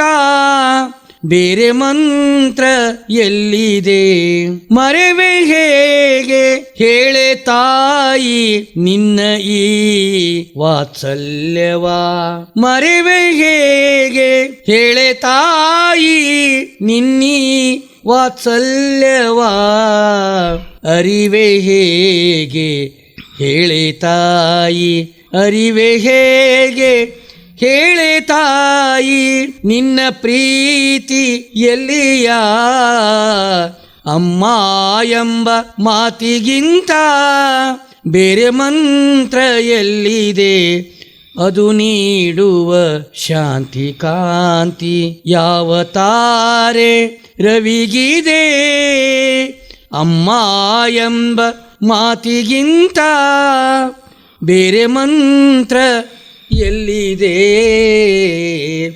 ಕೇಳುವರೆ ತಾಯಿ ವೇದ ಮಾತೆ ತಾಯಿ ಋಣ ನಾವೆಂದೂ ತೀರಿಸಲಿಕ್ಕೂ ಸಾಧ್ಯವೇ ಇಲ್ಲ ಅಮ್ಮ ಎಂಬ ಮಾತಿಗಿಂತ ಬೇರೆ ಮಂತ್ರ ಎಲ್ಲಿದೆ ಅದು ನೀಡುವ ಶಾಂತಿ ಕಾಂತಿ ಯಾವ ತಾರೆ ರವಿಗಿದೆ ಇದು ಅದ್ಭುತ ರೂಪಕದೊಂದಿಗೆ ಕವಿವಾಣಿ ಇಂತಿದೆ ಬಸವರಾಜ್ ಅವರ ನಮ್ಮ ಮಾತಿನ ಪಯಣ ಮುಂದುವರಿಸೋಣ ಪತ್ರಿಕಾ ರಂಗದ ಬಗ್ಗೆ ಇನ್ನೊಂದು ಸ್ವಲ್ಪ ನೀವು ಮಾತಾಡ್ರಿ ಪತ್ರಿಕಾ ರಂಗದ ಬಗ್ಗೆ ಇನ್ನೂ ಹೆಚ್ಚಿನದಾಗಿ ಹೇಳಬೇಕಾದ್ರೆ ವಿಶೇಷವಾಗಿ ಈಗ ಫಾರ್ ಎಕ್ಸಾಂಪಲ್ ನಂದೇ ಉದಾಹರಣೆಗೆ ಹೇಳ್ತೀನಿ. ನಾನು ಪತ್ರಿಕಾ ರಂಗಕ್ಕೆ ಆಕಸ್ಮಿಕವಾಗಿ ಬಂದಿದ್ದು. ನಾನು ಒಂದು ರೀತಿ ನನಗೆ ಕೆಲಸ ಇರಲಿಲ್ಲ. ಇಂಥ ಸಂದರ್ಭದಲ್ಲಿ ಒಂದು ಸಕ್ರಾಯಪಟ್ಟಣದಲ್ಲಿ ಇದ್ದಾಗ ಅರೆಕಾಲಿಕ ವರದಿಗಾರರಾಗಿದ್ದಾರೆ ಬೇಕಾಗಿದ್ದಾರೆ ಅಂತ ಪ್ರಜಾವಾಣಿ. ಹಾಂ, ಆಗ ನಾನು ಅಪ್ಲೈ ಮಾಡಿದೆ. ಮಂಗಳೂರಿಗೆ ಹೋಗಿ ಒಂದು ರೀತಿ ಸಂದರ್ಶನ ಕೊಟ್ಟೆ. ಪ್ರಜಾವಾಣಿಗೆ ಸಂದರ್ಶನ ಕೊಟ್ಟಾಗ ಅಲ್ಲಿ ದೊಡ್ಡ ಮಹೇಶ್ ಚಂದ್ರ ಅಂತ ಹೇಳ್ಬಿಟ್ಟು ಹಿರಿಯ ಸ್ಥಾನಿಕ ಸಂಪಾದಕರಿದ್ದರು. ಅವಾಗ ಹೋದಾಗ ದೊಡ್ಡ ದೊಡ್ಡ ಹಿರಿಯ ಪತ್ರಕರ್ತರು ಎಲ್ಲರೂ ಇದ್ದರು. ಇಂಥ ಸಂದರ್ಭದಲ್ಲಿ ಸ್ಟಾರ್ಟಿಂಗ್ ಒಂದು ಏರಿಯಾ ಕೊಟ್ಟರು ನನಗೆ. ಒಂದು ಏರಿಯಾದು ಸ್ಟ್ರಿಂಜರ್ ಅಂತ. ಅವಾಗ ಅಲ್ಲಿರ್ತಕ್ಕಂಥ ಪರಿಸ್ಥಿತಿ ಮೊದಲೇ ಚಿಕ್ಕಮಂಗ್ಳೂರು ಏರಿಯಾ ಅಂದರೆ ಒಂದು ರೀತಿ ನಕ್ಸಲೈಟ್ ಏರಿಯಾ ಸರ್. ಅವಾಗ ಏನು ಮಾಡ್ತಿದ್ರು ಅಂದರೆ ನಮ್ಮ ಒಂದು ಇದಕ್ಕೆ ಏರಿಯಾಕ್ಕೆ ದೊರೆಸ್ವಾಮಿ, ಗೌರಿ ಲಂಕೇಶು, ಜುಲ್ಬಿಕರು ಇವರೆಲ್ಲ ಬರ್ತಿದ್ರು ಸರ್. ವಿಶೇಷವಾಗಿ ಏನು ಮಾಡೋರು ಅಂದರೆ ಅವರು ನಕ್ಸಲರನ್ನ ಮುಖ್ಯಮನೆಗೆ ಕರ್ಕೊಬರೋಕ್ಕೆ ಒಂದು ರೀತಿ ಮಾತುಕತೆ ಮಾಡ್ಲಿಕ್ಕೆ ಬರೋರು. ನಾವು ಸಹ ವರದಿ ಮಾಡ್ಲಿಕ್ಕೆ ಹೋಗ್ತಿದ್ದೋ. ಅವಾಗ ಏನಾಗ್ತಿತ್ತು ಅಂದರೆ ಒಂಥರ ಇಂಪ್ರೆಸ್ ಆದ್ವಿ ನಾವು, ಒಂದು ಪತ್ರಿಕಾ ರಂಗದ ಮುಖಾಂತರ ಇಷ್ಟೆಲ್ಲ ಇದಾಗ್ತಾ ಇದೆ ಅಂತ. ಅವಾಗ ದೊರೆಸ್ವಾಮಿ ಸರ್ ಅವ್ರಿಗೆ ನಾನು ಕೇಳಿದೆ ಈ ರೀತಿ ಇದಾದಾಗ ಅಂತ. ಇಲ್ಲ ಈ ರೀತಿ ಇದಾಗುತ್ತೆ ಅಂತ ಹೇಳ್ಬಿಟ್ಟು. ಯಾಕೆ ಸರ್ ಸರ್ಕಾರದಿಂದ ಒಂದು ರೀತಿ ಅವ್ರಿಗೆ ಪ್ರೆಷರ್ ಹಾಕಿ ಅಥವಾ ಏನಾದ್ರು ಒಂದು ಅವ್ರಿಗೆ ಅವರ ಸೈನಿಕ ಪೊಲೀಸ್ ಇಲಾಖೆನ ಬಿಟ್ಟು ಒಂದು ಭ್ರಷ್ಟ ಏನೋ ನಕ್ಸಲ್ ನಿಗ್ರಹ ಪಡೆಯನ್ನು ಬಿಟ್ಟು ಅವ್ರನ್ನ ಹೊಡೆದಾಕ್ಬಹುದು ಮತ್ತು ಈ ರೀತಿ ಇದ್ದಾಗ ಇಲ್ಲ ಒಂದು ಅಹಿಂಸಾ ಪರಮೋಧರ್ಮ ಅಂತ ಹೇಳ್ತಾರೆ. ಏನು ಏನು ಮಹಾತ್ಮ ಗಾಂಧೀಜಿಯವರು. ಮಹಾತ್ಮ ಗಾಂಧೀಜಿಯವರು. ಹಾಗಾಗಿ ನಾವು ಸ್ವತಂತ್ರ ಹೋರಾಟಗಾರರು, ವಿಶೇಷವಾಗಿ ಗಾಂಧಿ ತತ್ವದವರು, ನಾವು ಸಮಾಜಮುಖಿ ಶಾಂತಿಯುತವಾಗಿ ಬಗೆಹರಿಸಕ್ಕೆ ಬರ್ತೀವಿ ಅಂತ ಹೇಳ್ತಾರೆ. ಅದಕ್ಕೆ ನಿಮ್ಮ ಪತ್ರಿಕಾ ರಂಗ ಸಮಾಜದ ಕೊಂಡಿಯಾಗಿರಬೇಕು, ಸರ್ಕಾರ ಮತ್ತು ನಮ್ಮ ಇದ್ರ ನಡುವೆ ಅಂತಕ್ಕಂಥ ಮಾತುಗಳಿದ್ದಾಗ ಎಲ್ಲ ಒಂದು ಕಡೆ ಇಷ್ಟ ಆಯಿತು. ಇಷ್ಟ ಆಗಿ ಪ್ರಜಾವಾಣಿಗೆ ಬಂದ್ವಿ. ಆನಂತರ ಕೆಲವು ವಿಷಯಗಳಿಗೋಸ್ಕರ ಧ್ವನಿ ಎತ್ತಿದ್ದಕ್ಕೆ ನಾನು ಅಲ್ಲಿ ಜಾತಿ ಪದ್ಧತಿ ವಿರುದ್ಧ ಧ್ವನಿ ಎತ್ತೆ. ಇವತ್ತಿಗೂ ಸಹ ಒಂದು ರೀತಿ ಜಾತಿ ಪದ್ಧತಿ ಇದೆ ಸರ್. ಆ ಜಾತಿ ಪದ್ಧತಿಗೆ ಧ್ವನಿ ಎತ್ತಿದ್ದಕ್ಕೆ ನನ್ನ ಊರಿಂದ ಬಹಿಷ್ಕಾರ ಹಾಕಿದ್ರು ಸರ್. ಅಲ್ಲಿ ನನಗೆ ಬಹಿಷ್ಕಾರ ಹಾಕಿದ್ರು. ಕೆಲಸ ಮಾಡಿದರೆ ಹಾಂ, ಬಹಿಷ್ಕಾರ ಹಾಕಿದ್ರು. ಆನಂತರ ಬಂದು ನನ್ನ ಪಾಡಿಗೆ ನಾನು ಹುಬ್ಳಿಗೆ ಬಂದೆ ಸರ್. ಹುಬ್ಬಳ್ಳಿಗೆ ಬಂದು ಏನು ಮಾಡಿದೆ, ಹಾಯ್ ಬೆಂದ ಕಳೋರ್ ಅಂತ ಪತ್ರಿಕೆಗೆ ಸೇರಿಕೊಂಡೆ ನಾನು ಫಸ್ಟ್ಗೆ. ಅದಕ್ಕೆ ಒಂದು ಸಹ ಸಂಪಾದಕರಾಗಿ ಸೇರಿಕೊಂಡು ಈ ಕಡೆ ಭಾಗದಲ್ಲಿ ಒಂದು ರೀತಿ ರಸ್ತೆ ಈ ರೀತಿ ಎಲ್ಲ, ಹುಬ್ಬಳ್ಳಿಲಿ ಇನ್ನೂ ಮದುವೆ ಆಗಿರಲಿಲ್ಲ ಸರ್ ನಂದು. ಸೇರಿಕೊಂಡೆ. ಆವಾಗ ನನಗೆ ಎಲ್ಲ ಒಂದು ಕಡೆ ರವಿ ಬೆಳಗೆರೆ ಅವ್ರದ್ದು ಲಿಂಕ್ ಆಯ್ತು ಸರ್ ನನಗೆ. ರವಿ ಬೆಳಗೆರೆ ಹಿರಿಯ ಪತ್ರಕರ್ತರು. ಒಂದು ರೀತಿ ಈಗಿನ ಸಂದರ್ಭದಲ್ಲಿ 3 ಟೈಪ್ ಬರ್ತದೆ ಸರ್ ಪತ್ರಿಕೋದ್ಯಮ. ಒಂದು ರೀತಿ ಮಂದಗತಿ, ತೀವ್ರಗತಿ, ಉಗ್ರಗತಿ ಅಂತ ಹೇಳ್ಬಿಟ್ಟು. ಏನು ಹಿಂಗೆ ತೀವ್ರಗಾಮಿ, ಮಂದಗಾಮಿ, ಉಗ್ರಗಾಮಿ. ಮಂದಗತಿ ಅಂದರೆ ಹೆಂಗಪ್ಪ ಅಂತಂದರೆ ಒಂದು ರೀತಿ ಏನು ಬಿಡಪ್ಪ ಹೆಸ್ರಿಗೆ ಮಾತ್ರ ಪತ್ರಿಕೆ ಆಗಿರೋಣ, ಮೇಲ್ನೋಟಕ್ಕೆ ಒಂದು ಹಣೆಪಟ್ಟೆ ಹಾಕೋಣ, ಯಾರೋ ಕೇಳಿದ್ರೆ ಇದು ಮಾಡ್ಕೊಳ್ಳೋಣ, ಇದು ಮಂದಗತಿ. ಓಕೆ. ತೀವ್ರಗತಿ ಅನ್ನೋದಕ್ಕೆ ಏನಪ್ಪ ಅಂತಂದರೆ, ತೀವ್ರಗತಿ ಅಂದರೆ ತುಂಬ ಫಾಸ್ಟ್ ಮಾಡ್ತಕ್ಕಂಥದ್ದು. ಅದಕ್ಕೆ ಪಾಸಿಟಿವ್ ಆಗೋ ರೂಪಾಯಿಸ್ಕೋಬೋದು, ನೆಗೆಟಿವ್ ಆಗೋ ರೂಪಾಯಿಸ್ಬೋದು. ಉಗ್ರಗತಿ ಅಂದರೆ ಒಂದರ ಕ್ರಾಂತಿಕಾರಿಯಾಗಿ ಏನೇ ಬೇಕು ಅಂತ ಹೇಳ್ಬಿಟ್ಟು ಕೇಳೋದು. ಹಾಗಾಗಿ ಈ ರೀತಿ ಇದ್ದಾಗ ನಾನು ಇವೆರಡು ಸೆಕೆಂಡ್ ಆ್ಯಂಡ್ ಥರ್ಡ್ ಆಪ್ಷನ್ ಮಾಡಿಕೊಂಡೆ, ಒಂದು ತೀವ್ರಗತಿ ಮತ್ತು ಉಗ್ರಗತಿ. ವಿಶೇಷವಾಗಿ ಆ ಒಂದು ಮಾಡ್ಕೊಂಡು ನಾನೇನು ಮಾಡಿದೆ, ಹಂಗೆ ಮಾಡ್ಕೋತಾ ಎಲ್ಲ ಒಂದು ಕಡೆ ಪತ್ರಿಕಾ ರಂಗ ಸ್ವಲ್ಪ ನಿಧಾನ ಆಗೋಕ್ಕೆ ಸ್ಟಾರ್ಟ್ ಆಯಿತು. ಹಾಗಾಗಿ ನಿಧಾನವಾಗಿ ನಾನು ಡಿಜಿಟಲ್ ಮೀಡಿಯಾ, ಸಾಮಾಜಿಕ ಜಾಲತಾಣ ಕಡೆ ಒಳ್ದು ಹಲವಾರು ಯೂಟ್ಯೂಬ್ ಚಾನಲ್ಗಳಲ್ಲಿ ಕೆಲಸ ಮಾಡಿ TV1 ಅಂತಕ್ಕಂಥ ಒಂದು ರೀತಿ ಸ್ಯಾಟಲೈಟ್ ಚಾನಲಲ್ಲಿ ಡಿಸ್ಟ್ರಿಕ್ಟ್ ರಿಪೋರ್ಟರ್ ಅದೇ ಸರ್. ಎಲ್ಲಿ ಬೆಳಗಾವಿಲಿ ಸಾಕಷ್ಟು ಸುದ್ದಿ ಸ್ಫೋಟ ಅಂತಕ್ಕಂಥ ಕೆಲವು ಎಲ್ಲ ಕೊಟ್ಟೆ. ಆನಂತರ ಏನು ಮಾಡಿದೆ, ಸ್ವಂತ ವಿಶೇಷವಾಗಿ ಇದು ಮಾಡ್ಕೊಳಕ್ಕೆ ಪ್ರಯತ್ನ ಪಟ್ಟಿದ್ದೀನಿ. ಇಂಥ ಸಂದರ್ಭದಲ್ಲಿ ಪ್ರಸ್ತುತ ನಾನು ಒಂದು ಭಾರತ ವೈಭವ ಅಂತ ದಿನಪತ್ರಿಕೆ ಮತ್ತು BV5 ಅಂತ ರಾಜ್ಯ ಉಪಸಂಪಾದಕ ಆಗಿ ಎರಡಕ್ಕೂ ಕೆಲಸ ಮಾಡ್ತಾಯಿದ್ದೀನಿ. ಮತ್ತು TV24 ಮತ್ತು AJ ನ್ಯೂಸ್ ಅಂತ ಅದಕ್ಕೂ ಸಹ ಕರ್ನಾಟಕ ಮುಖ್ಯಸ್ಥನ ಕೆಲಸ ಮಾಡ್ತಾಯಿದ್ದೀನಿ. ಮತ್ತು ಜನತಾ ನ್ಯೂಸ್ ಅಂತ ಅದಕ್ಕೂ ಸಹ ಉಪಸಂಪಾದನಾಗಿ ಕೆಲಸ ಮಾಡ್ತಾಯಿದ್ದೀನಿ. ರೈತ ಧ್ವನಿ ಅಂತ ಚಾನಲ್ ಅದಕ್ಕೂ ಸಹ ಉಪಸಂಪತ್ನಾಗಿ ಕೆಲಸ ಮಾಡ್ತಾಯಿದ್ದೀನಿ. ಒಟ್ಟಾರೆ ನಾನೇನು ಕೇಳೋದೇನೆಂದರೆ, ಪತ್ರಿಕೋದ್ಯಮದಲ್ಲಿ ಇರಬೇಕು. ಓಕೆ, ಒಂದು ರೀತಿ ಸ್ವಕಾರ್ಯ, ಸ್ವಾಮಿ ಕಾರ್ಯ ಎರಡೂ ಇರಬೇಕು ಸರ್. ಯಾಕಪ್ಪ ಅಂದರೆ ಈ ಕಡೆ ಜೀವನನೂ ನಡಿಬೇಕು, ಈ ಕಡೆ ಸೇವೆನೂ, ಜನಸೇವೆನೂ ಮಾಡಬೇಕು. ಇಂಥ ಸಂದರ್ಭದಲ್ಲಿ ಬ್ಯಾಲೆನ್ಸ್ ಮಾಡ್ಕೊಳೋದಾದರೆ, ನಾನು ಫಸ್ಟ್ಗೆ ನೀವು ಯಾರೇ ಪತ್ರಕರ್ತ ಸಹ ದುಡ್ಡಿನ ಮುಖ ಯಾವತ್ತೂ ನೋಡಬಾರ್ದು ಸರ್. ಏನು ಸರ್? ಮತ್ತು ಇದ್ರ ಜೊತೆಗೆ ಬರೀ ಪತ್ರಿಕೋದ್ಯಮ ಜೊತೆ ನಾವು ಅಡಿಷ್ನಲ್ ಆಗಿ ಒಂದು ಹೋರಾಟಗಳನ್ನೂ ಇಟ್ಕೋಬೇಕು ಸರ್. ಏನೇನು ಇಟ್ಕೋಬೇಕು? ವಿಶೇಷವಾಗಿ ಸ್ಥಳೀಯವಾಗಿ ಸಮಸ್ಯೆಗಳು, ಸಾಕಷ್ಟು ಸಮಸ್ಯೆಗಳು ಸಿಗ್ತವೆ ಸರ್ ನಮಗೆ. ಒಂದು ರೀತಿ ಪ್ರಾದೇಶಿಕ ಸಮಸ್ಯೆಗಳು, ರಸ್ತೆ ಸಮಸ್ಯೆಗಳು, ಒಂದು ಕಡೆ ಸಮಾಜದ ಸಮಸ್ಯೆಗಳು, ಎಷ್ಟೆಷ್ಟೋ ಸಮಸ್ಯೆಗಳು ಸಿಗ್ತವೆ. ಅವನ್ನೆಲ್ಲ ಒಂದು ರೀತಿ ಹೋರಾಟಗಳಾಯಿತು, ಒಂದು ರೀತಿ ಪತ್ರಿಕೋದ್ಯಮದಲ್ಲಿ ಮಾಡ್ಕೊಳ್ತಾ ಹೊರಟ್ರೆ ಖಂಡಿತ ಒಂದು ರೀತಿ ಕೆಲವೇ ದಿನಗಳಲ್ಲಿ ಪ್ರಾಮಾಣಿಕ ಕೆಲಸ ಮಾಡ್ಕೊತ ಹೋದರೆ ತನಗೆ ತಾನಾಗಿ ಒಳ್ಳೆಯ ಹೆಸರು ಬರ್ತೈತೆ ಅಂತಕ್ಕಂಥದ್ದು ನನ್ನ ಅಭಿಪ್ರಾಯ. ವಿಶೇಷವಾಗಿ ನಾನು ಪತ್ರಕರ್ತನಾಗಿ 2014ರಲ್ಲಿ ನಾನು ಬಂದೆ ಸರ್ ಇಲ್ಲಿಗೆ ವೀರಾಪುರಕ್ಕೆ ಬಂದು ನಾನು ಇಲ್ಲಿ ಒಂದು ಹುಡುಗಿನ ಮದುವೆ ಆದೆ. ನಾನು ಆ್ಯಕ್ಚುಲಿ ನನ್ನ ಹಳೆಯ ಸ್ನೇಹಿತರೆಲ್ಲ ಎಸ್ ಸರ್, ಗಜಪತಿ, ಇಲ್ಲಿ ಹಿರೇಬಗೌಡ ಹತ್ರ ಗಜಪತಿ. ಹಾಂ ಸರ್, ಅವರು ಸಹ ಬಂದು ವೀರಾಪುರದಲ್ಲೇ ಸೆಟ್ಲ್ ಆಗಿದ್ರು. ಇಂಥ ಸಂದರ್ಭದಲ್ಲಿ ನಾನು ಅಲ್ಲಿ ಪ್ರೇಮ ವೈಫಲ್ಯ ಬೇರೆ ಆಗಿತ್ತು ಸರ್ ನಂದು. ಹಾಗಾಗಿ ಬೇಸತ್ಬಿಟ್ಟು ಈ ಕಡೆ ಬಂದೆ. ನಾನು ಬಂದು ಏನು ಮಾಡಿದೆ, ಈ ಕಡೆನೇ ಇದು ಮಾಡಿಕೊಂಡು ಸ್ಥಳೀಯವಾಗಿ ಏನು ಸಮಸ್ಯೆಗಳು ಅನ್ನೋದ್ರ ಬಗ್ಗೆ ಒಂದು ಸಣ್ಣ ಪತ್ರಿಕೆ ಇತ್ತು ಸರ್ ನಮ್ಮದು, ಧ್ವನಿ ಎತ್ತಿ ಏನು ಮಾಡಿದೆ, ನಮ್ಮೂರಿಗೊಂದು ವಿಶೇಷವಾಗಿ MK ಹುಬ್ಳಿಗೆ ಇತ್ತು ವೀರಾಪುರ, ಮತ್ತು ರಸ್ತೆ ಸಮಸ್ಯೆ ಇತ್ತು. ಇಂಥ ಸಂದರ್ಭದಲ್ಲಿ ನಾನೇನು ಮಾಡಿದೆ, ಧ್ವನಿ ಎತ್ತೆ ಸಾಕಷ್ಟು ಹೋರಾಟಗಳನ್ನ ರೂಪಿಸ್ದೆ ಪತ್ರಕರ್ತನಾಗಿ. ಸ್ಟಾರ್ಟಿಂಗು ನನಗೆಲ್ಲ ಹುಚ್ಚ ಅಂದರು ಸರ್, ಇವಕ್ಕೇನು ಬುದ್ಧಿ ಐತೋ ಇಲ್ವೋ ಇದಕ್ಕೆ ಅಂತ. ಹೋರಾಟಗಾರರಿಗೆ ಹಂಗೆ ಸರ್ ನಿಜವಾಗೂ ಸ್ವತಃ ನಾನು ಮರ್ಯಾದೆ ತಿಳ್ಕೊಂಡಿದ್ದೆ ಸರ್. ತಲೆ ಇಲ್ಲ ಅಂತಕ್ಕಂಥದ್ದು ಒಳ್ಳೇದು ಸರ್. ಅದು ಎಂತೆಂಥ ಕೆಟ್ಟು ಪದಗಳನ್ನು ಉಪಯೋಗಿಸಿದ್ರು ನಾನು ಹಿಂದೆ ಸಿಕ್ಕಾಪಟ್ಟೆ ಅವಮಾನ ಮಾಡ್ಕೊಂಡಿದ್ದೀನಿ ಸರ್. ಆದರೂ ಬಿಡಲಿಲ್ಲ ಸರ್, ಹೋರಾಟಗಳನ್ನ ಮುಂದುವರಿಸಿ ನಾನು ನಿಜವಾಗೂ ಯಾವುದೇ ಕೆಲಸ ಮಾಡಿದ್ರು ಸಹ ಅದರಲ್ಲಿ ನನ್ನ ಪಾಲಿರೋ ರೀತಿ, ಏನು ಹೋರಾಟದ ಪಾಲಿರೋ ರೀತಿ ನೋಡ್ಕೊಂಡೆ. ಇದಕ್ಕೆ ಉದಾಹರಣೆ, ಒಂದು ನಮ್ಮ ಊರಿಗೆ ಪ್ರತ್ಯೇಕ ಗ್ರಾಮ ಪಂಚಾಯತಿ ಇರ್ಬೋದು, ಒಂದು ಯಾವುದೇ ರೀತಿ ಅಭಿವೃದ್ಧಿ ಕೆಲಸಗಳು ಇರ್ಬೋದು, ಇವತ್ತಿಗೂ ಸಹ ಒಂದು ರೀತಿ ನಮಗೆ ಕಿತ್ತೂರು ಖಾನಾಪುರಕ್ಕೆ ಸಾಕಷ್ಟು ಅನ್ಯಾಯ ಆಗ್ತಾ ಇದೆ ಸರ್. ಯಾಕೆ ಅಂದರೆ ನೀವು ಎಲ್ಲ ಬೆಳಗಾವಿ ಡಿಸ್ಟಿಕ್ ಅವ್ರ ಹೆಸರಿಗೆ ಮಾತ್ರ, ಆದರೆ ನಮ್ಮ ಕಿತ್ತೂರು ಖಾನಾಪುರಗಳ ಪರಿಸ್ಥಿತಿ ಯಾವ ರೀತಿ ಆಗಿದೆ ಅಂದರೆ ಕೆನರಾ ಲೋಕಸಭಾ ಕ್ಷೇತ್ರಕ್ಕೆ ಸೇರಿಸವ್ರೆ.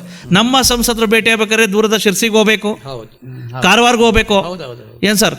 ಹಾಗಾಗಿ ಕೇಂದ್ರ ಸರ್ಕಾರದಿಂದ ಬರ್ತಕ್ಕಂಥ ಸವಲತ್ತುಗಳು ಸಾಕಷ್ಟು ತುಂಬ ವಿರಳ ಸರ್ ನಮ್ಮ ಕಿತ್ತೂರು ಖಾನಾಪುರಗಳಿಗೆ. ಫಾರ್ ಎಕ್ಸಾಂಪಲ್, ಈಗ ನಮ್ಮಲ್ಲಿ ಕಿತ್ತೂರು ಖಾನಾಪುರಗಳಲ್ಲಿ ಒಂದು BSNL ಟವರ್ ಅಂತ ಕೊಡ್ತಾರೆ. ಖಾನಾಪುರದಲ್ಲಿ ಬಹುತೇಕ ಕಡೆ ಕಾಡಂಚಿಗಳಲ್ಲಿ ಟವರ್ ಸಿಗಲ್ಲ, ನೆಟ್ವರ್ಕ್ ಸಿಗಲ್ಲ, ಕಿತ್ತೂರುಗಳೇ ಸಿಗಲ್ಲ. ಇವತ್ತು ಸಂಸದರು, ಇವಾಗಿರ್ತಕ್ಕಂಥ ಸಂಸದರು ಬರೇ ಕಿತ್ತೂರಿಗೆ ಒಂದೇ ಒಂದು ಟವರ್ ಕೊಟ್ಟವ್ರು ಸರ್.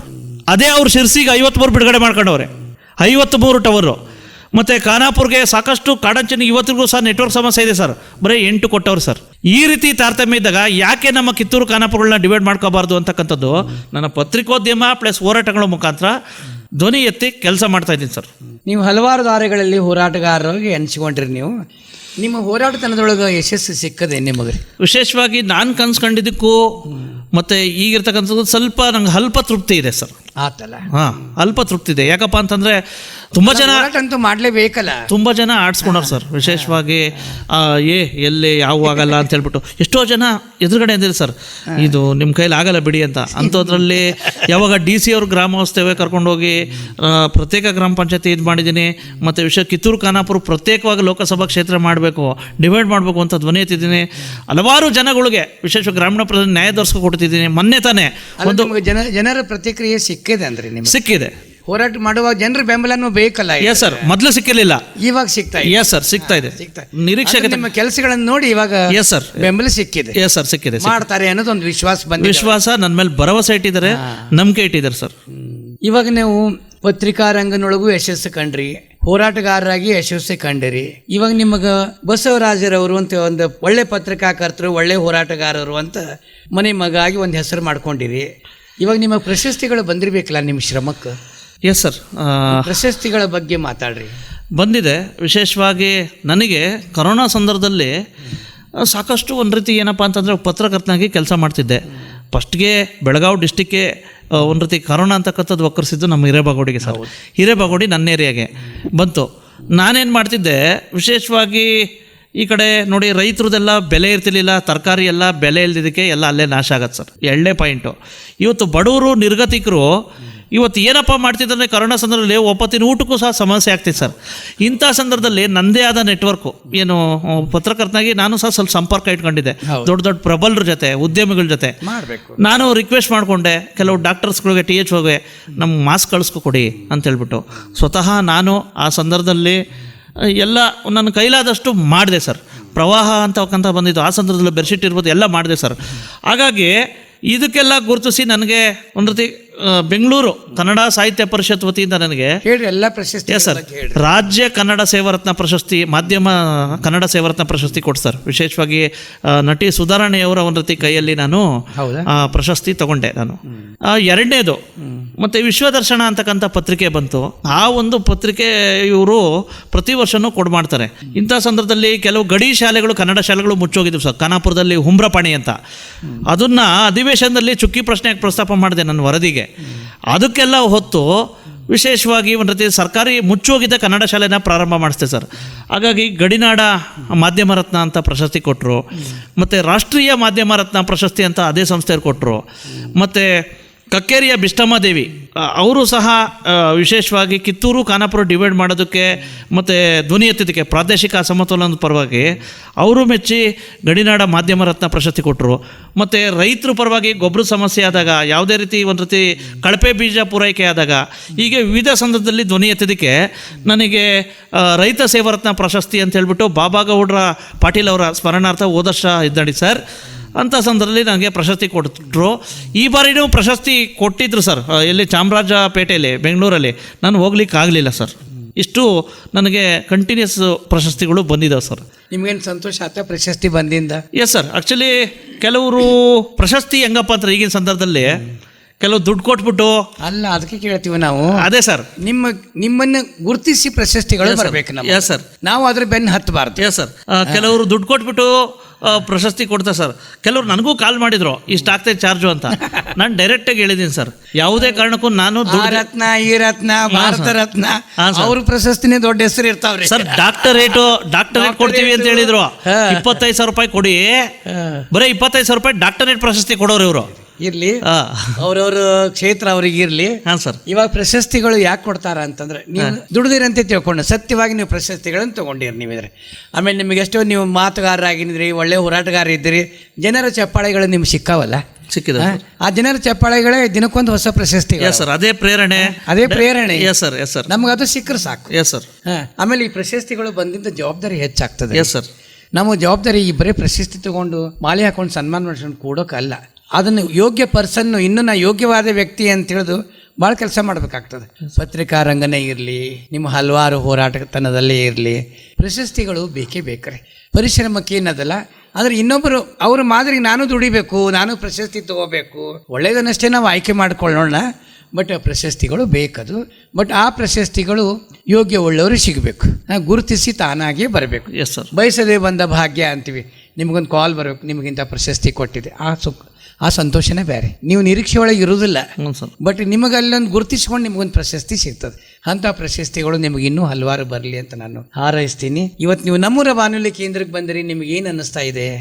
ನಮ್ಮೂರ ಬಾನುಲಿ ಅಂತಕ್ಕಂಥದ್ದು ಒಂದು ರೀತಿ ಎಲ್ಲ ಒಂದು ಕಡೆ ಇವತ್ತು ಸಾಕಷ್ಟು ಜನ ಇಂಥ ಯುವ ಸಮೂಹದ ಸಂದರ್ಭದಲ್ಲೂ ಸಹ, ಇಂಥ ಸೋಷಿಯಲ್ ಮೀಡಿಯಾ ಇಂತಕ್ಕಂಥ ಸಂದರ್ಭದಲ್ಲಿ ಬಾನುಲಿ ಕೇಂದ್ರ ಅಂತಕ್ಕಂಥದ್ದು ತನ್ನದೇ ಆದ ಛಾಪು ಹೊಂದಿದೆ ಸರ್. ಹೌದು. ಯಾಕಪ್ಪ ಅಂತಂದರೆ ತಮ್ಮಂಥ ಹಿರಿಯ ಕಲಾವಿದರು, ವಿಶೇಷವಾಗಿ ಸಂದರ್ಶನಕಾರರು, ಮತ್ತು ಇವರು ನೇತೃತ್ವದಲ್ಲಿ ವಿಶೇಷ ತಿಳುವಳಿಕೆ ಇಲ್ಲಿರ್ತಕ್ಕಂಥವ್ರು ಡಾಕ್ಟ್ರು ಶ್ರೀರಂಗ್ ಜೋಶಿ, ಇವರು ವಿಶೇಷವಾಗಿ ನನಗೆ ಮೊದಲಿಂದನೂ ಸಹ ಒಂದು ರೀತಿ ಪರಿಚಯಸ್ಥರು ಸರ್. ತಾವು ನಿಮ್ಮ ಬಗ್ಗೆ ಕೇಳಿದ್ದೆ ಒಂದು ರೀತಿ, ಸಾಕಷ್ಟು ಸಲ ಒಂದು ರೀತಿ ಕನ್ನಡ ಸಂಸ್ಕೃತಿ ಇಲಾಖೆ ಕಚೇರಿಯಲ್ಲಿ ಬಂದಿದ್ರಿ, ಮತ್ತು ತಾವು ಎಸ್ ಸರ್, ವಿಶೇಷವಾಗಿ ತಾವು ಒಂದು ರೀತಿ ವಿದೇಶಕ್ಕೂ ಸಹ ಹೋಗಿದ್ರಿ ಅಂತ ನಾನು ಕೇಳಲ್ಪಟ್ಟೆ.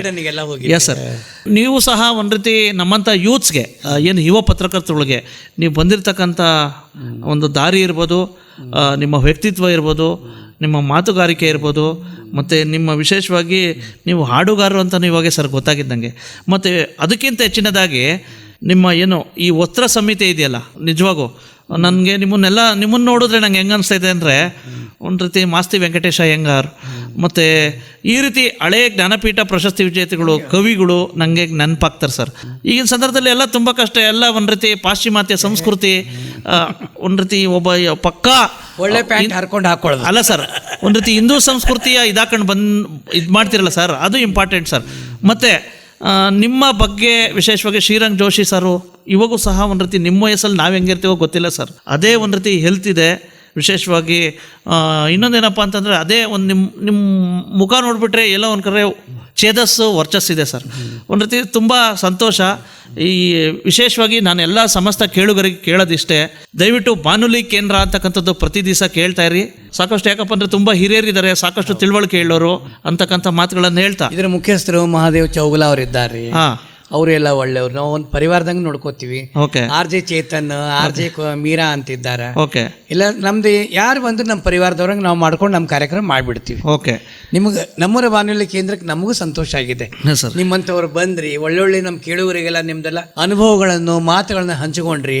ಸರ್, ಸಂದರ್ಶನದೊಳಗೆ ಏನಾಗ್ತೀರಿ, ಹುಟ್ಟಿನಿಂದ ಇಲ್ಲಿವರೆಗೆ ಮಾತಾಡ್ಲಿಕ್ಕೆ ಒಂದು ಅವಕಾಶ. Yes sir. ಈ ಅವಕಾಶ ಉಳಿದ ಕಡೆ ಇರೋದಿಲ್ಲ. Yes sir, yes sir. ಅದಕ್ಕೆ ನಿಮ್ಗೆ ಸಂತೋಷ ಆಗಿದೆ ಅಂತೀರಿ? ಎಸ್ ಸರ್, ತುಂಬ ಐ ಆಮ್ ರಿಯಲಿ, ಯಾಕಪ್ಪ ಅಂದರೆ ತುಂಬ ನನ್ನ ಮನಸ್ಪೂರ್ವಕವಾಗಿ ಸಂತೋಷ ಆಗಿದೆ. ಯಾಕಪ್ಪ ಅಂದರೆ ಮನಸ್ಸು ಬಿಚ್ಚಿ, ಯಾಕಪ್ಪ ಅಂದರೆ ನಾನೊಬ್ಬ ಪತ್ರಕರ್ತನಾಗಿ ನಾನು ಡೈಲಿ ಒಬ್ಬೊಬ್ರದ್ದು ಒಂದು ರೀತಿ ಸಂದರ್ಶನ ಮಾಡ್ತೀನಿ, ಅವರ ಅಹವಾಲುಗಳು ಸ್ವೀಕಾರ ಮಾಡ್ತೀನಿ.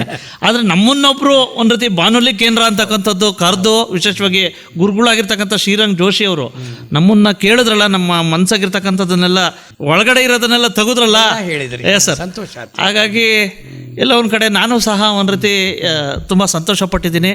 ಇನ್ನೂ ಜವಾಬ್ದಾರಿ ಬಂದಿದೆ ಇಲ್ಲಿ ಭಾಗವಹಿಸೋದಕ್ಕೆ ಅಂತಕ್ಕಂಥ ಮಾತುಗಳನ್ನು ಹೇಳ್ತೀನಿ ಸರ್. ಬಸವರಾಜ್ ಅವರೇ, ಇನ್ನು ವೇಳೆಯ ಮಾತು, ಸಮಯಾದೇವಿ ಮಾತು ನಾವು ಕೇಳಬೇಕಾಗ್ತದೆ ರೀ. ಓಕೆ. ಇವಾಗ ಕಾರ್ಯಕ್ರಮ ಮುಗಿಸೋ ಹೊತ್ತು ಬಂತು. ಹಾ. ಇವಾಗ ನಾವೇನು ಹೇಳ್ತೀವಿ, ಅಂಕದ ಪರದೆ ಜಾರಿದ ಮೇಲೆ ನಾಟಕವಿನ್ನೂ ಉಳಿದಿರುವುದು ಅಂತೀವಿ. ಓಕೆ. ಆಮೇಲೆ ಒಬ್ಬ ಜಾನಪದ ಜಗತ್ತಿನ ಅರಸಿ ಹೇಳ್ತಾಳೆ, ಓಕೆ. ಮುಗ್ದಾವ ನಮ್ಮ ಜೋಳ ಉಳ್ದಾವ ನಮ್ಮ ಹಾಡ ಅಂತ ಹೇಳುದು. ಹಾ. ಹಂಗ ಡಾಕ್ಟರ್ ಶ್ರೀರಂಗ ಜೋಶಿ ಅವರು, ಬಸವರಾಜ್ ಪತ್ರಕರ್ತರು, ಆಮೇಲೆ ಇದ್ರ ಹೋರಾಟಗಾರರು, ನಮ್ಮ ಮಾತುಗಳು ಸಾಕಷ್ಟು ಉಳಿದು ಬಿಟ್ಟಾವೆ ಇದ್ರೆ. ಹಂಗೇನು ಮುಂದಿನ ಸಂಚಿಕೆ ಒಳಗೆ ಮತ್ತೆ ನಿಮ್ಮನ್ನು ಕರೆಸ್ತೀನಿ. Yes sir. ಹೊಸ ವಿಷಯದೊಂದಿಗೆ, ಹೊಸ ಮಾತುಗಳೊಂದಿಗೆ ಸರ್. ಮತ್ತೆ ಮಾತಾಡೋಣ ಅಂತ ಕಾರ್ಯಕ್ರಮಕ್ಕೆ ನಾವು ಹೇಳ್ತೀನಿ. ಮತ್ತೊಮ್ಮೆ ತಮಗೆ ನಮನಗಳು. ಧನ್ಯವಾದಗಳು ಸರ್. Thank you.